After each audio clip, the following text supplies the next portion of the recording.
돈이 아무리 많아도 이거 못하면 부자 아니고요. 돈이 많이 없어도 이거 잘하면 부자입니다. 이거 뭔지 아시는 분? 안녕하세요. 적은길의 돈말글 연구소 소장 적은길입니다. 여러분, 새해 복 많이 받으세요. 구정이 지났으니 이제 진짜 2021년이 됐네요. 새해 결심으로 뭘 세우셨나요? 여러 가지가 있겠지만 부자가 되고 싶다는 소망도 늘 빠지지 않죠. 여러분, 제가 새해를 맞아 정말 빠르게 부자 되는 법을 알려드릴게요. 이것만 잘하면 누구나 부자가 될 수 있습니다. 이건 바로 만족이에요. 만족할 줄 아는 사람이 진짜 부자다. 란 말이 있습니다. 노자가 한 말인데요.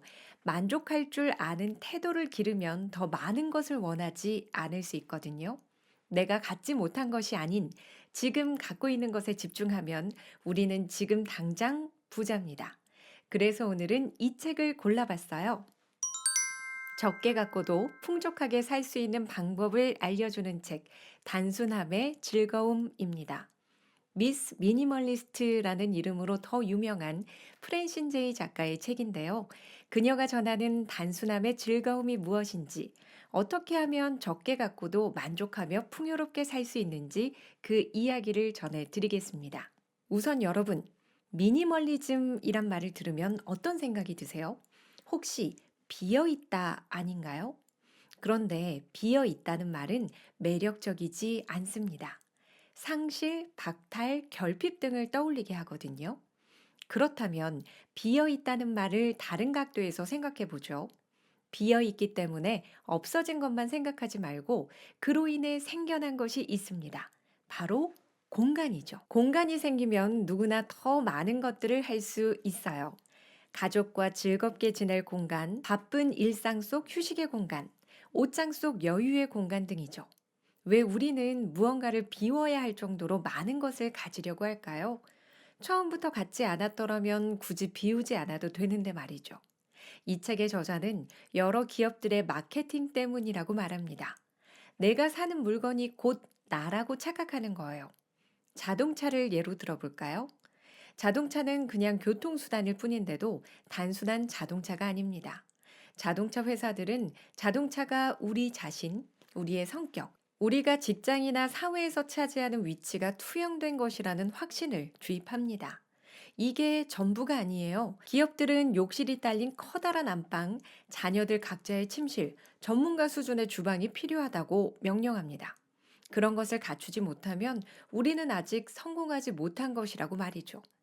집의 평수가 지위의 상징이 되고 더 커진 집을 채우기 위해 자연스레 더 많은 소파와 의자, 테이블, 장식품을 비롯해 그 밖의 물건들이 필요해집니다. 솔직히 말해 어떤 물건도 우리를 다른 사람으로 만들어주지는 못해요.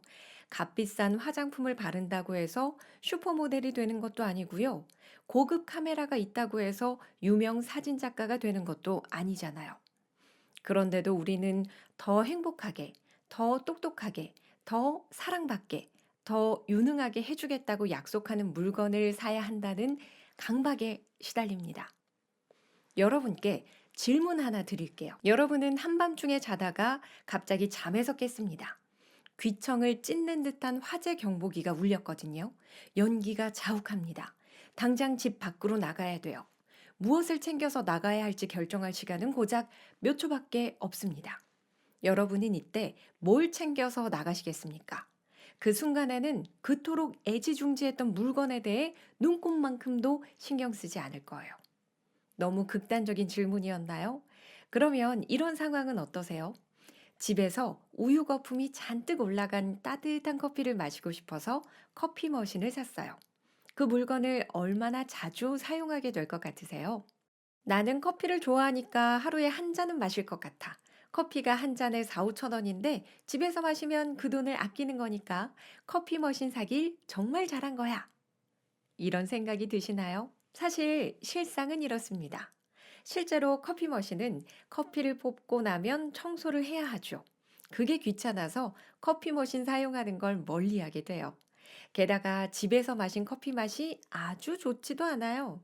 아무 때나 마실 수 있는 카푸치노는 어쩐지 특별하지 않습니다.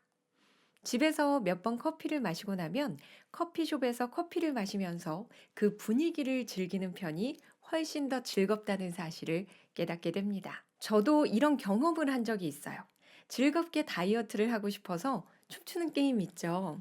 화면에 보이는 춤을 따라 추면 게임이 내 움직임을 인식해서 점수를 내게 하는 게임이요. 정말 고민하다가 큰맘 먹고 샀거든요. 몇 번 가지도 않을 헬스장 비용보다 낫다. 이런 마음으로요. 저한테 잘 맞는 게임인지 확인해 보려고 핸드폰 어플로 테스트도 해봤어요. 근데 너무 재밌는 거예요. 그래서 샀죠. 근데 딱 내게 되니까 예전만큼 재미가 없는 거 있죠. 신나게 춤추면서 다이어트 하려고 했는데 재미도 못 느끼고 의무적으로 게임을 하게 되는 그런 느낌이랄까요? 여러분도 이런 경험 한 번쯤 해보셨죠?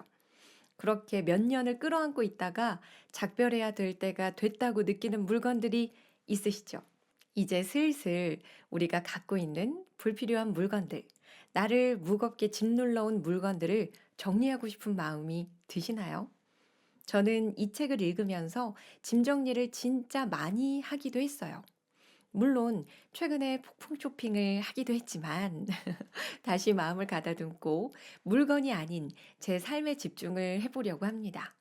지금부터 이 책의 저자가 밝힌 정리의 기술을 알려드릴게요. 먼저 방처럼 큰 공간이든 서랍처럼 작은 공간이든 한 번에 한 장소만 골라주세요. 그리고 청소하기로 결정한 공간에 있는 물건을 전부 꺼내주세요.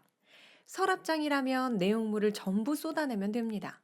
옷장이라면 고리와 봉, 선반만 남을 때까지 물건을 다 비워주세요. 그 다음 크고 튼튼한 상자와 쓰레기 봉투를 준비하면 끝입니다. 소중한 것은 다시 집어넣고 버릴지 말지 고민이 되는 물건은 상자에, 버릴 것은 쓰레기 봉투에 넣어주면 됩니다. 아마 결정을 보류하는 상자가 꽉 차 있을 가능성이 커요. 그럴 때는 일단 상자를 덮고 그 위에 날짜를 적어주세요. 그리고 그 상자를 베란다나 창고 등에 잠시 보관해 주세요. 만약 6개월이나 1년이 지나도록 물건을 꺼내려고 상자를 열어본 적이 없었다면 도움이 필요한 단체에 기증하는 게 좋습니다. 작가는 관대하게 마음먹으라고 조언합니다. 내가 사용하지도 좋아하지도 않으면서 계속 집에 보관해온 물건이 다른 누군가에게는 커다란 기쁨이 될지도 모른다고요. 그 사람을 행복하게 만들어주고 자신을 칭찬하면 물건과 작별하기가 한결 쉬워진다고요. 문제는 집에 남겨야 할 물건들입니다. 이때 우리는 문지기가 돼야 합니다. 물건별로 입장 면접을 보는 문지기요. 자주 사용하는지, 아름다운지, 대체하기 어려운지, 다양한 기능이 있는지, 시간 절약에 도움이 되는지, 소중한 유산인지 등을 살펴봐야 합니다. 지금 우리가 가지고 있는 물건의 5분의 1만 있어도 우리는 충분히 잘 지낼 수 있어요. 심지어 달라진 점도 거의 느끼지 못할 거예요. 왜냐하면 중복된 물건을 너무 많이 가지고 있으니까요. 20%의 물건을 80%의 빈도로 사용해야 미니멀리스트라고 말할 수 있습니다. 우리가 할 일은 20%가 어떤 물건인지를 확인하는 것뿐이고 그것이 가능하다면 미니멀리스트가 거의 다 된 셈이에요. 이때 중요한 건 남은 물건의 제자리를 찾아주는 건데요. 사용한 물건은 항상 제자리에 둬야 합니다. 말끔히 정돈된 집에서는 잡동사니들이 숨을 장소가 거의 없어요.